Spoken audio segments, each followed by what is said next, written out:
The truth is out there. Are UFOs real? This time on The Rest is Classified, we're going to be delving into the wild world of unidentified flying objects and other strange things in the sky, and asking how far are classified spy programs really behind what people are seeing up there.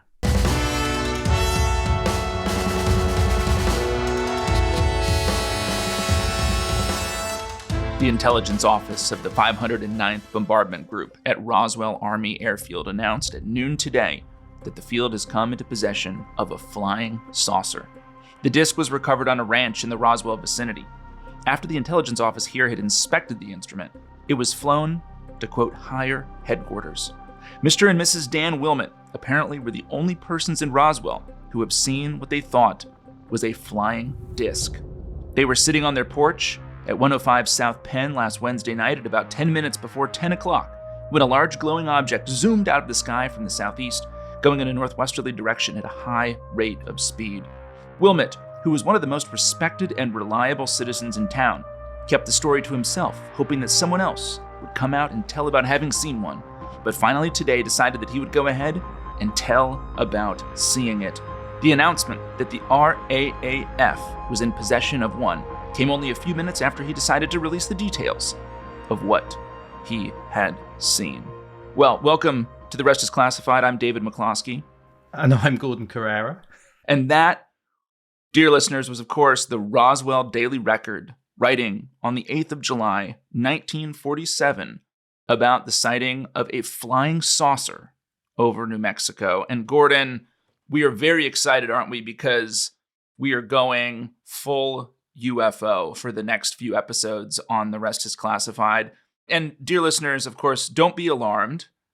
Despite the topic, we are going to treat this with the probity and the seriousness that you have come to expect out of this podcast. But we are going to be looking at the world of UFOs, UAPs, as they're called now, and, Gordon, what life might be out there in the universe. Isn't that right? That's right. And I should just say that for those who are simply listening to the audio and not lucky enough to be watching the video, they will not have the sight I have in front of me now, which is an indication of how seriously David McCloskey takes this subject. Because, yes, dear listeners, he is wearing a tinfoil hat. And it looks like a pretty advanced one that you made. It's one you already had before we were going to do these episodes. Yeah, you just wear it to protect your brain from the what are they even for, tinfoil hats? What, to protect you from the cosmic rays, the alien stuff? Rays, government rays, I think primarily is how I would describe it. Capital G, capital R. I've got several of these on my shelf that I like to bring out from time to time. Unfortunate people who follow me on Instagram and TikTok will have seen that I have done videos wearing these hats before. But I made this one, Gordon, last night in preparation for this very conversation. Because you're taking it so seriously? Because I'm taking it seriously. I also watched Independence Day, and I've been reading a lot of New York Post headlines about aliens. So that is going to be my contribution to this series about, well, actually is, Gordon, I think you'll acknowledge, a very serious topic. Well, it is. It's my idea we do it. And I think we're almost skeptical at one point, I would suggest. No. That's revisionist history. If there's ever been a topic where it's true, where you could say the rest is classified, it is this. It's a story that kind of emerged in the late 40s. It's never gone away. There's been a recent resurgence of it. It's been the source, as you just suggested, for kind of fiction, movies, sci-fi, right from the 50s through to now. It's had a massive impact on popular culture. We'll be looking a little bit at how fact and fiction intertwined. It's the roots of kind of lots of ideas about conspiracies in the deep states. And yet, for all the wildness around it, it is actually rooted in something quite real, and particularly what I think we should look at, which is real classified spy programs.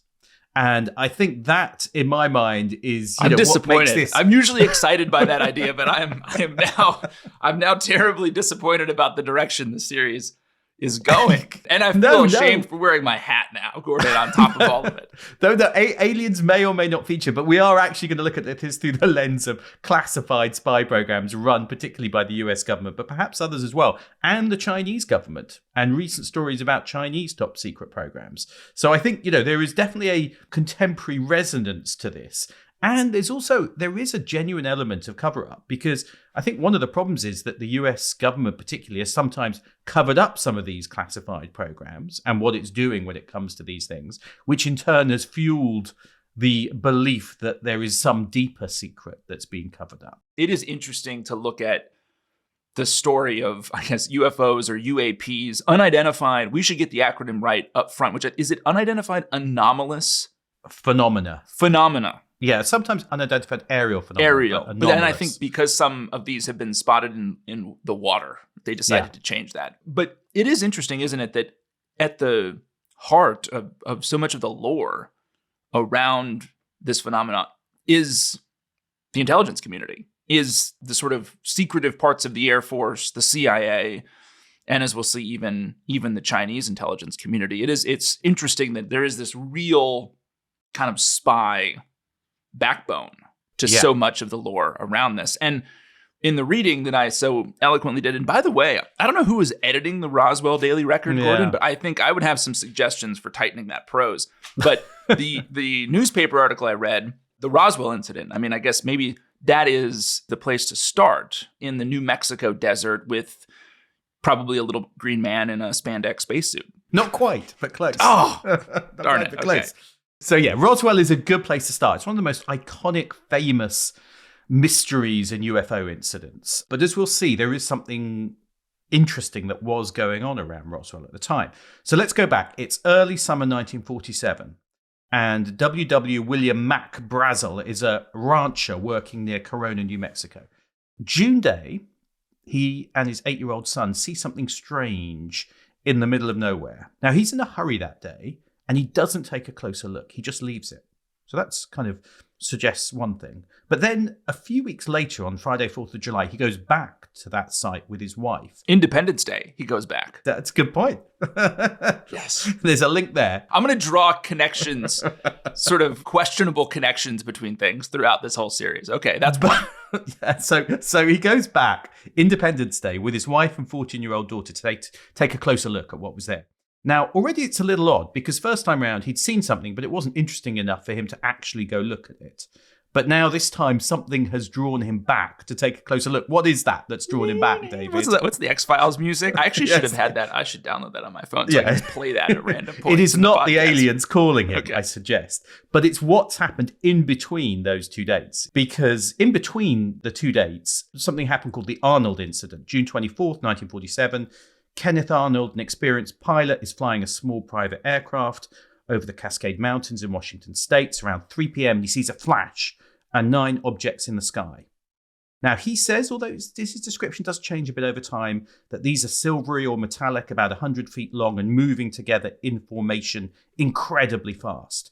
Faster than the speed of sound, faster than any aircraft at the time, in a kind of shape of a boomerang. Now, he describes their movement, I think slightly strangely, as like a saucer skipped over water. I'm not quite sure what that looks like, to be honest. Like a tea saucer that you've flung across a body of water? Yeah, I guess that's what he means. But from that comes the newspaper headlines about flying saucers. It's kind of strange link. But that starts to trigger a flood of sightings. And, you know, there'd been some before. So if you go back to World War II, pilots are sometimes seeing strange things in the sky, and they call them Foo Fighters. Good band. A very good band. Dave Grohl, friend of the pod. Dave Grohl, friend of the pod, yeah. You're welcome to come on sometimes, Dave, and tell us what you think about UFOs. But it's interesting, isn't it? Because the sightings are really taking off now at the start of the Cold War.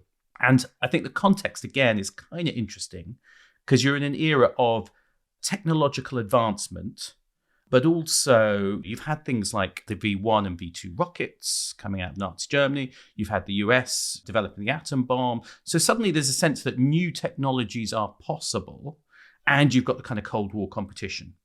So you've got a kind of, I think, quite heady mix of things going on there, I'd suggest, in this period. And so suddenly this Arnold incident explodes the idea of, are there flying saucers? Is there something in the skies? And it's after that Mac Brazel goes back to the ranch in New Mexico and takes a closer look at what he'd seen a few weeks earlier.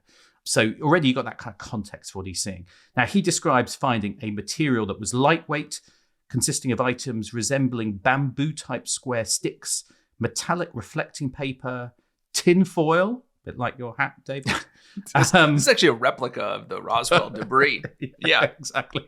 You've mirrored it perfectly. And he vaguely recalls finding a small black box like a weather instrument. No words written on it. But the tape, so there's tape around it, and it had pictures of flowers, which is kind of weird in itself. An alien crafting project that has collapsed into the New Mexico desert. And there's a kind of smoky grey colour, and it's in about a kind of scattered in an area of about 200 yards in diameter.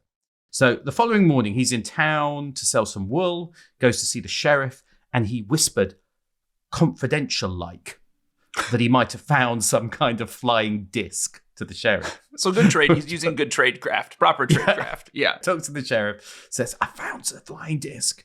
So the sheriff then gets in touch with Roswell Army Airfield, which is nearby. Base intelligence officer, we'll come back to him, Jesse Marcel, along with a plain-clothed counterintelligence corps officer, are dispatched to the ranch to inspect the material.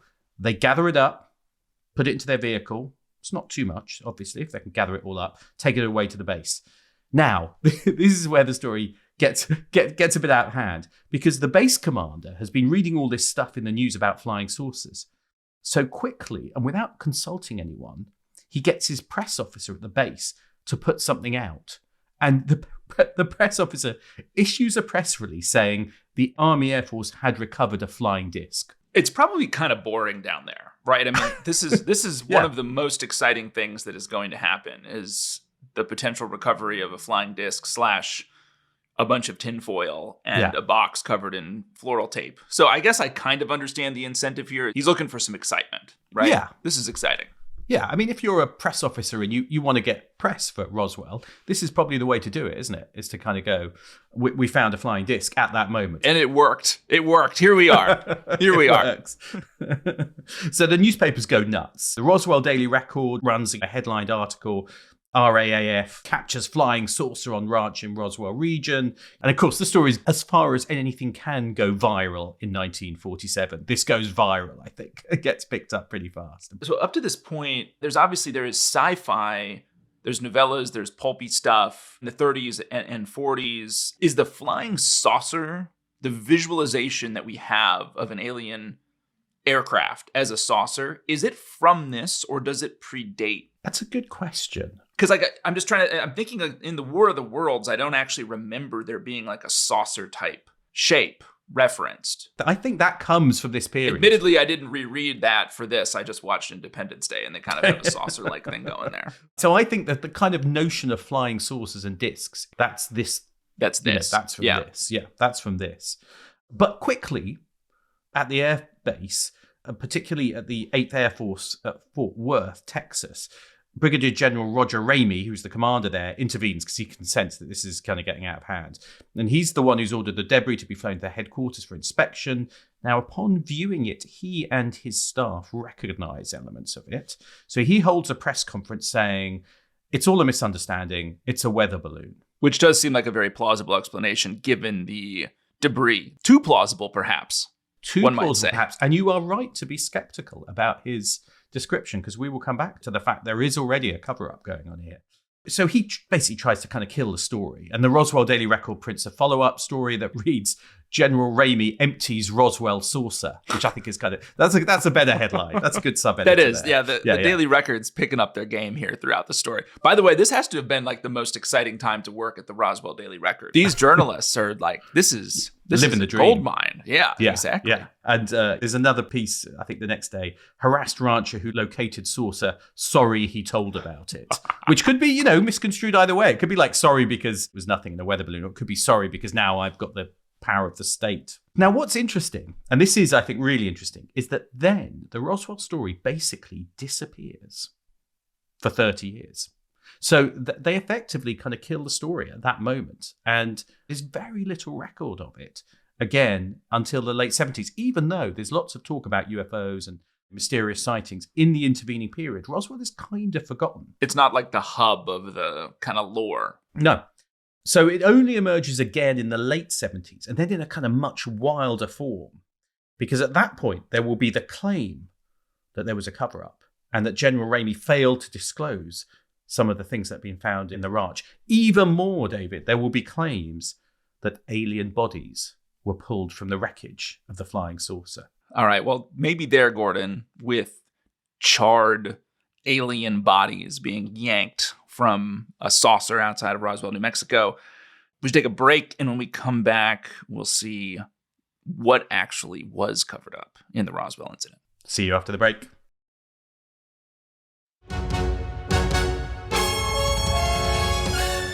Welcome back. We have left you on, of course, the cliffhanger of charred alien bodies being covered up by the U.S. government at Roswell. But, Gordon, as you have said, essentially from the late 40s until the 70s, the sort of Roswell incident goes quiet. But then a participant in the original cover-up, I guess we'll say, pops up and starts, I guess, the modern lore around Roswell and aliens. Isn't that right?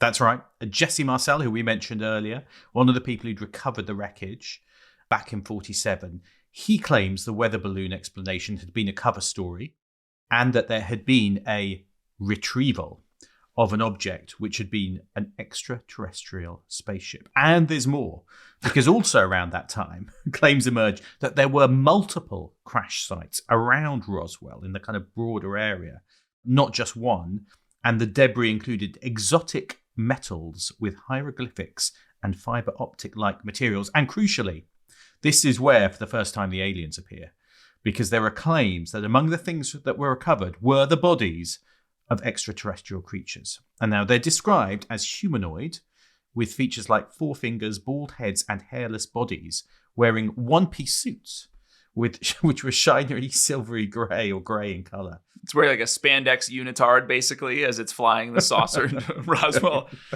And their bodies have been secretly taken to a morgue.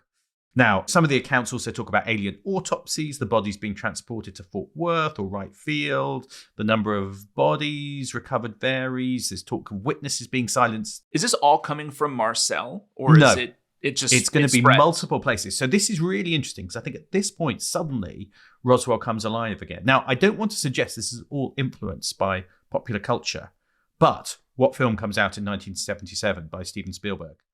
Close Encounters of the Third Kind. Classic. So I feel like it's in the air again for another reason at this point in the late 70s, the idea of alien encounters. And also at this period, kind of mid-late 70s, it's also a more conspiracy-minded period, isn't it? When it comes to government cover-ups. Watergate has just broken. Church Pike. There actually is a lot of, I guess, actual cases where the CIA, the intelligence community more broadly, was doing things, I guess, in the name of American national security and kind of ensuring that the public knew nothing about them. And then all this is coming out, heart attack guns and domestic surveillance and all this kind of stuff has popped out in the mid-70s. So the idea that the government could be doing things nefariously and try and keep them secret and have conspiracy, that is now suddenly more resonant in the culture at this point when these new allegation comes out. So a book comes out in 1980, witnesses come forward, we'll kind of look at those witnesses a bit more detail. There's talk about Area 51, which is where these spacecraft have been taken and being reverse engineered. So it's definitely entering into popular consciousness. So there, Roswell is now kind of this thing. In the 90s, though, a congressman, Steve Schiff, asked for a report which requires the US Air Force to kind of go and really investigate it properly and look through the records. Now, pop culture is also playing a role here because 1993, one of the great series, I think, comes out, The X-Files. You're too young, aren't you, to have watched Mulder and Scully and to have a thing about them, aren't you? I am too young, Gordon. My parents watched The X-Files pretty regularly. I remember my dad and my uncle talking about it a lot on vacations. I did want to play the X-Files theme music whenever we mention aliens over the course of the series, but was told by our producers that might violate sort of copyright. We're making it into some legal troubles. So I'm not doing that. What will be a theme throughout this story, particularly as we get toward the end, is the idea that even among members of Congress, there's an interest, I think, in investigating these incidents. I don't know if we'd want to say that conspiracy theories have seeped all the way into the upper echelons of our government, but I mean, there's a lot of interest in these kind of UFO, UAP incidents on the part of members of Congress. Yeah, and they're going to drive some of it. It's a really interesting story. So, of course, the X-Files is about the Phoebes, though. It's the Phoebes. It's the Phoebe paranormal investigators. One skeptical, a bit like us, one skeptical and one believing. In 1994 and 1995, two big US Air Force studies come out, which have looked into Roswell in detail. So, no sign of UFOs or aliens or autopsies, but there had been a cover-up. So, this is what's interesting about it. And what was that cover-up? Well, General Ramey in his press conference has said it was a weather balloon. Now, that is half true, but he had effectively misled people about what it really was and had withheld details because it was part of a classified program codenamed Project Mogul. It's quite a good name. That's a good name. So Project Mogul was a top secret program, ran 1946 to 49, and it used high-altitude balloons to act as a long-range detection system for Soviet nuclear detonations and missile launches. So I think this is interesting because we are in the era, aren't we, of going back to another one of our previous series of Klaus Fuchs and the fear that the Soviets are developing nuclear weapons and missiles, and the US being desperate to find out about what they might be up to.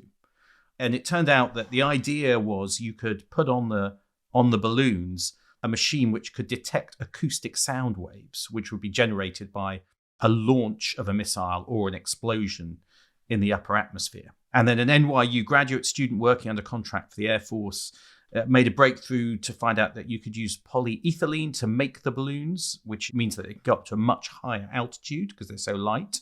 And that means they can carry kind of several tons up to 170,000 feet. So that means you can suddenly put them up high and carry lots of kind of cameras, probes, sensors on these balloons.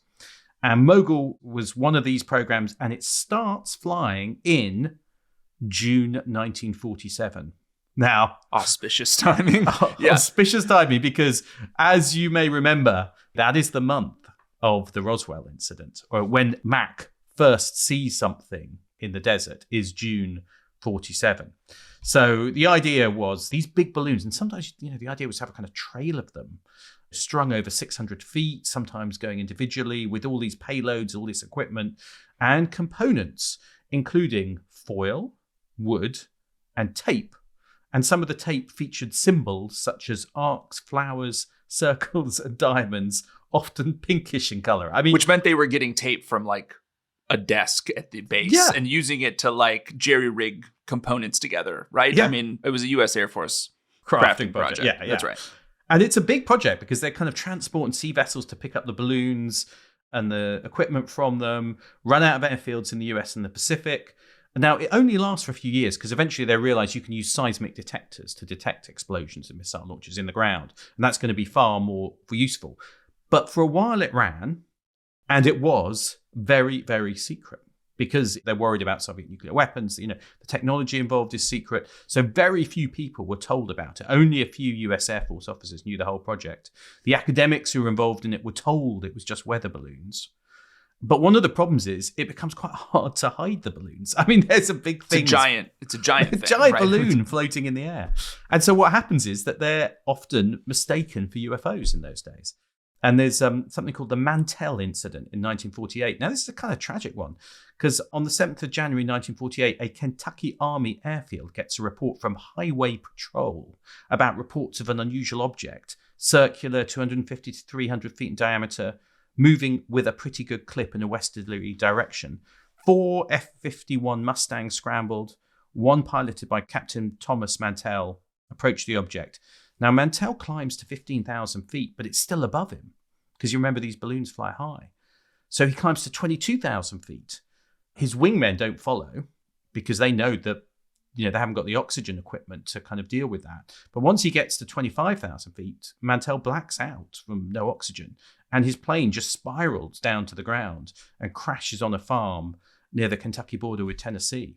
Now, it's going to later emerge that what Mantell was chasing in the air was another balloon, but this one's slightly different from the Project Mogul one because it had a basket and some cables attached to it. So it looks like this was part of something called Project Skyhook. And the idea of Skyhook was that you could then use an aircraft to swing by and use a hook, hence the name Skyhook, to hook up whatever the payload is that's being carried from that balloon, hooking around the cables and the basket to pick it up midair or somewhere else. Or the ground. The, I guess, operation I'm thinking of was in the early 60s.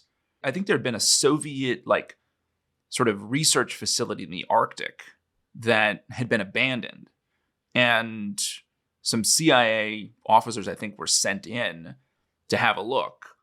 And they were extracted in something, I think it was called Operation Cold Feet or something like that. Also good codename game there, where they basically would fly a plane over that's essentially has a giant hook on it. And the person on the ground is wearing an apparatus that allows them to be sort of scooped up by the hook.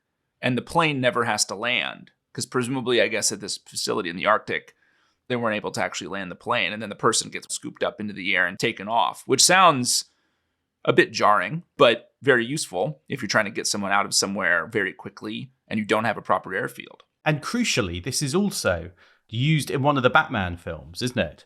That they use a skyhook. Yes. He's extracted from Hong Kong, I believe. But I think the idea was that they could use skyhook to collect the material from the balloons as well. The balloon drops it and the plane comes and picks it up midair. Yeah, exactly. And a bit like skyhook in that Arctic operation will, pick up a person. In this case, they can use skyhook to pick up the kind of payload from one of these kind of secret balloons that have been floating around. I think that's also how the film was collected from some of the very first few generations of spy satellites, because they were actually, there's actually film up in the satellite that you need to collect to develop to actually look at the imagery. And I think the satellites they'd essentially drop the payload and it would float down. And if memory serves, it was also captured in a similar manner before it could, hit the ground, ocean, to be taken by the Soviets or anyone else. So what you get a sense of here is that at this point in the kind of late 40s,